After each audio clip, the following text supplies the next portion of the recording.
La parole est à Monsieur Mohamed Lakila pour le groupe démocrate. Merci Madame la Présidente, Monsieur le Ministre. J'associe à cette question ma collègue Sabine Thinet. En 2018, la loi ESSOC, en instaurant des avancées majeures telles que le droit à l'erreur et la simplification des démarches, a ouvert une nouvelle ère dans les relations avec l'administration. Cependant, un long chemin reste à parcourir pour simplifier la vie de nos entreprises, d'autant que souvent certains allègements sont aussi annulés par de nouvelles contraintes. D'ailleurs, la récente consultation que vous avez initiée auprès d'elles témoigne de votre compréhension et de l'importance de ces défis actuels. Mais aujourd'hui, une jurisprudence récente de la Cour de cassation vient encore percuter la vie des entreprises en permettant l'accumulation des congés payés durant les arrêts maladie. Cela sème l'inquiétude, en particulier chez les dirigeants de nos PME. Bien qu'alignée sur la législation européenne, elle soulève de profondes interrogations quant à sa pertinence, surtout dans le contexte économique actuel.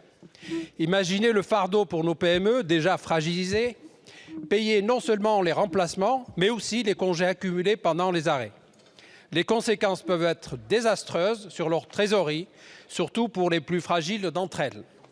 Alors, Monsieur le Ministre, face à ce défi, quelle est la stratégie du gouvernement, à la fois pour simplifier drastiquement les charges administratives, mais également alléger le fardeau financier de nos employeurs, tout en préservant les droits des salariés? C'est l'équilibre de notre économie, la survie de nos entreprises et la sérénité de nos travailleurs qui sont en jeu. Nos entreprises comptent sur vous. Je vous remercie. Je vous remercie. La parole est à Monsieur Jean-Noël Barrot, ministre délégué chargé du numérique.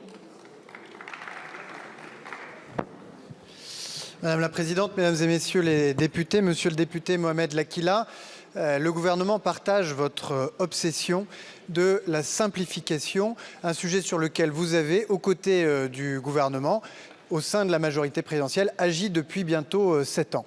Avec la loi Pacte, qui a permis de simplifier les démarches des entrepreneurs au début comme à la fin de leur entreprise, en passant par le franchissement des seuils. La loi ESSOC, vous l'avez cité, qui simplifie leur rapport avec l'administration.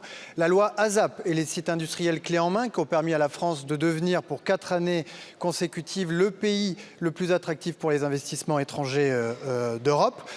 La loi dédiée aux indépendants, qui simplifie là aussi un certain nombre d'accès aux droits qui sont les leurs. Et puis je citerai également le projet de loi qui est devenu loi Industrie verte, qui simplifie les démarches permettant à nos entreprises de faire leur transition verte. Ceci étant dit, le travail doit continuer, la tâche est immense et notre ambition ne s'arrête pas là. C'est la raison pour laquelle Bruno Le Maire, Olivia Grégoire ont souhaité lancer les rencontres de la simplification. Et je veux citer la contribution décisive à ce chantier de Louis Marguerite, Alexis Isard, Philippe Bolo, Anne-Cécile Violent et Nadège Havette. Des rencontres ont eu lieu dans une dizaine de départements à date. Elles vont se poursuivre dans les mois qui viennent. Elles conduiront à la mi-2024 à ce qu'en soit issu un texte consacré à la simplification de la vie de nos TPE et PME qui permettront, je l'espère, de vous satisfaire dans vos demandes. Merci.